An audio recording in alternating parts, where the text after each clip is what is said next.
reprenons le cas général. Pour trouver le signe du binôme AX plus B, et je répète, X est au premier degré, eh bien, on cherche d'abord la racine du binôme, moins B sur A. C'est la valeur qui le rend nul. C'est X égale moins B sur A qui rend nul le binôme AX plus B. Et à droite de la racine, on a le signe de A, et de l'autre côté, on aura le signe contraire. Voilà la règle du signe du binôme.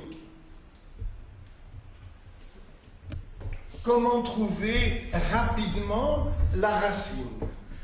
Quelques exemples pour que vous trouviez cette racine à une vitesse extraordinaire. Je vous prie de me suivre. Quelle est la racine de 5x plus 7 égale 0? Une dernière fois, je le fais lentement. 5x égale moins 7, donc x égale moins 7 sur 5. Mais quand même, vous pouvez être capable de trouver la racine instantanément. Comment? Eh bien, regardez, vous écrivez x égale un trait de fraction. On ne peut pas trouver ici x positif. Pourquoi? Parce que positif et encore positif, ça ne fera jamais 0. Donc, pour avoir égal 0, il faut qu'il y ait un nombre positif et un nombre négatif.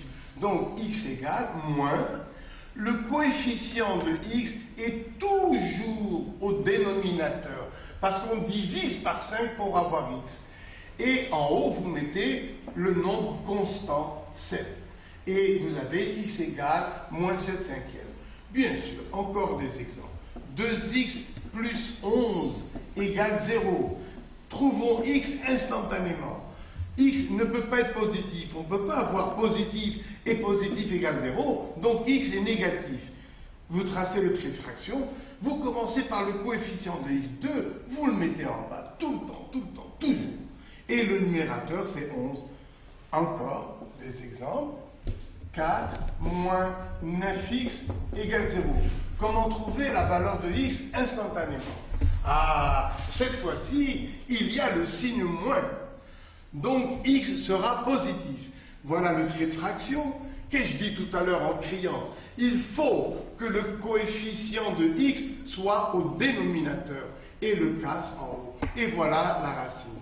Encore. 11 plus 4x égale 0. Trouvons instantanément la racine. Plus, encore plus, ça ne va pas, il faut que x soit négatif. Le coefficient 4 en bas, le 11 en haut, et voilà. Cas particulier, si vous avez x plus 8 égale 0, là, quand même, ce n'est pas la peine de faire appel à une théorie, il faut que x soit égal à moins 8, c'est logique, moins 8 plus 8 égale 0. Et si j'avais x moins 8 égale 0, eh bien dans ce cas, x égale 8. Pourquoi? Parce qu'il y a déjà le moins. 8 moins 8 égale 0. Encore des petits exemples qui peuvent être des pièges. 14x égale 0. Que vaut x? Eh bien, x vaut 0 parce que 14 fois 0, ça fait 0. Si j'ai moins 2 tiers de x égale 0, que vaut x? Eh bien, x vaut 0. Donc, si vous avez comme binôme le cas particulier d'un coefficient de x que multiplie x, eh bien, x est égal à 0. Regardez, 153 sur 4 fois x égale 0, eh bien, le résultat, c'est x égale 0. Voilà. Alors, vous allez voir maintenant les possibilités fantastiques de cette toute petite leçon que je répète ici. C'est le signe du binôme. Lorsque x, la variable x, varie dans notre esprit de moins l'infini à plus l'infini, quel est le signe que prend le binôme ax plus b? Alors, ax plus b égale 0.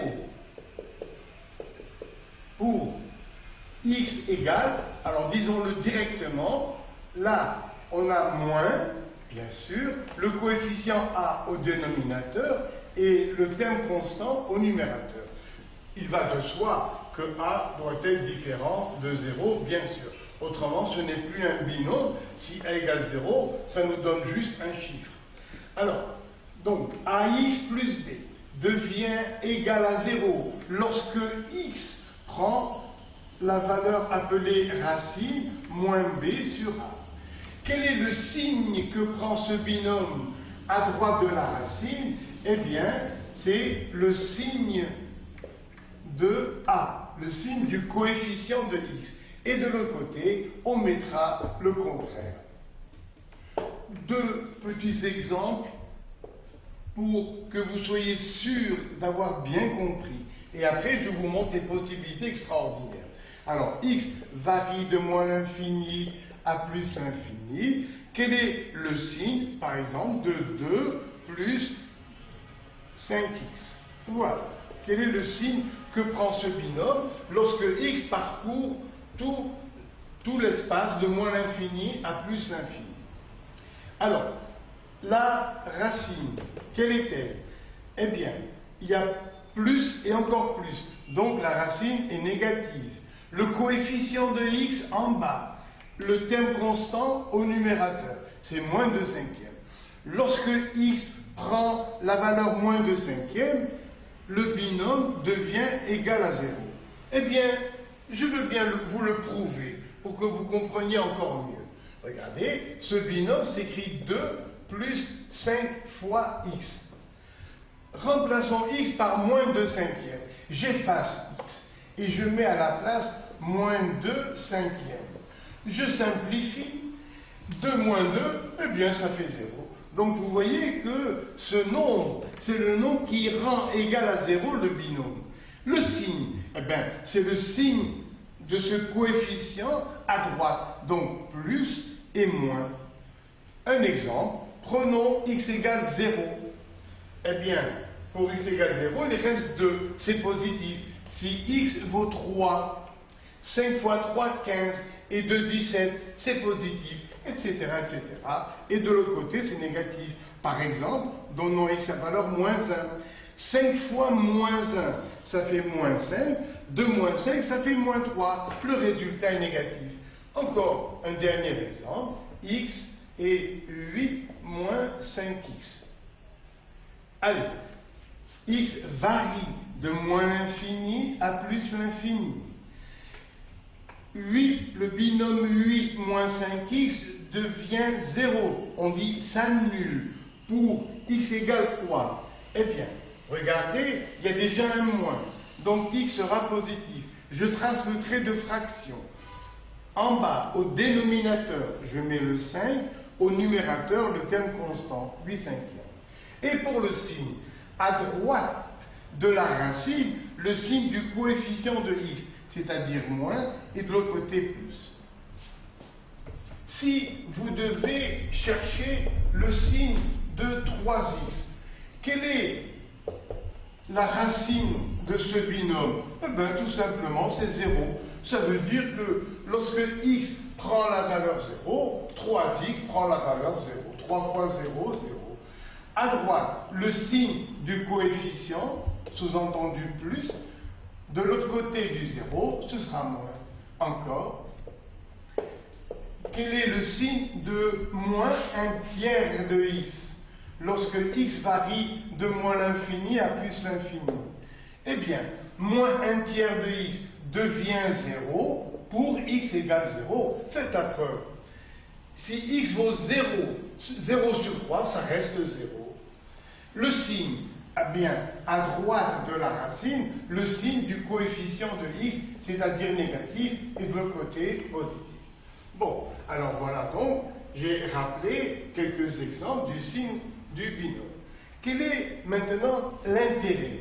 L'intérêt est qu'on peut trouver le signe d'expression, regardez, comme A égale 5 plus 3x, facteur de 7x moins 1. On peut étudier donc le signe de ce produit de deux binômes du premier degré. Comment? Eh bien, je vais dresser mon tableau de signes où x varie toujours de moins l'infini à plus l'infini. Je vais d'abord chercher le signe de 5 plus 3x dans cette ligne, puis trouver le signe de 7x moins 1. Et après, après, j'aurai le signe de A, qui est le produit de ces deux binômes. Alors, au travail. D'abord, le signe de 5 plus 3x. Quelle est la solution? Eh bien, d'après les conseils que j'ai donnés tout à l'heure, il y a plus, encore plus.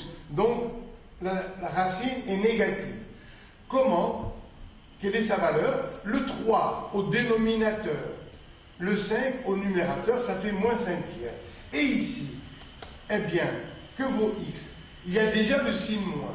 Voilà mon trait de fraction, le 7 au dénominateur, le 1 au numérateur. Pourquoi faut-il trouver les deux racines avant de faire le tableau? Pour les placer dans l'ordre de grandeur. Il faut d'abord mettre moins 5 tiers, et ensuite, bien sûr, dans l'ordre d'importance, ensuite 1 septième. Voilà. Alors, dans la première ligne, le signe de 5 plus 3x. 5 plus 3x s'annule pour moins 5 tiers. Qu'est-ce qu'il y a comme signe devant x, le coefficient de x? Il est positif, donc positif à droite. Je répète, parce que ce trait a gêné, il va nous donner le signe de la deuxième ligne. Et à droite, c'est plus, on a dit, et à gauche, c'est moins. Alors, le signe de 7x moins 1. 7x moins 1 devient nul pour 1 septième. Donc, vous descendez ce trait et vous mettez ici 0. 7x moins 1 s'annule pour x égale 1 septième. Devant x, il y a plus 7, positif, donc signe plus à droite. Et de l'autre côté, c'est négatif. Et maintenant, dans cet intervalle de valeurs, le premier facteur, 5 plus 3x, est négatif. Le deuxième facteur, lui aussi, est négatif. Donc, le produit, tout simplement, est positif. Dans le deuxième intervalle, et voilà, pour x compris entre moins 5 tiers et 1 septième, dans cet intervalle, le premier facteur est positif, le deuxième est négatif, et on a besoin du signe du produit. C'est facile, plus par moins, ça donne moins. Dans le troisième intervalle, 5 plus 3x est positif. Voilà, dans cet intervalle, 5 plus 3x est positif. 7x moins 1 aussi est positif. Donc, le produit a un signe positif. Maintenant, si x, regardons, vous voyez les valeurs frontières. Si x égale moins 5 tiers, ce nombre devient 0. 0 fois n'importe quoi, ça reste 0. Donc, le produit est nul. Pour x égale 1 septième, ce nombre devient 0. Regardez, je vais le faire devant vous. 7 fois 1 septième, moins 1. Eh bien, simplifions, il reste 1 moins 1, ça fait bien 0. Et le coefficient de x est plus 7, donc plus à droite, moins à gauche. Alors, donc, dans le premier intervalle, le premier facteur est négatif, le deuxième aussi. Le produit est positif. Dans le deuxième intervalle, le premier facteur est positif, le deuxième est négatif, le produit est négatif. Dans le troisième intervalle, les deux facteurs sont positifs, donc le produit est positif. Là, j'ai oublié de mettre le 0, parce que si l'un des facteurs est nul, pour le produit est nul. À quoi sert vous voyez ce tableau? Regardez. Si je donne à x la valeur 0 dans cet intervalle, eh bien, le nombre a, ce produit de facteurs, est négatif, je le vois automatiquement. Si je donne à x la valeur 2, eh bien, ce nombre a, vous voyez, aura une valeur numérique positive. Si je donne à x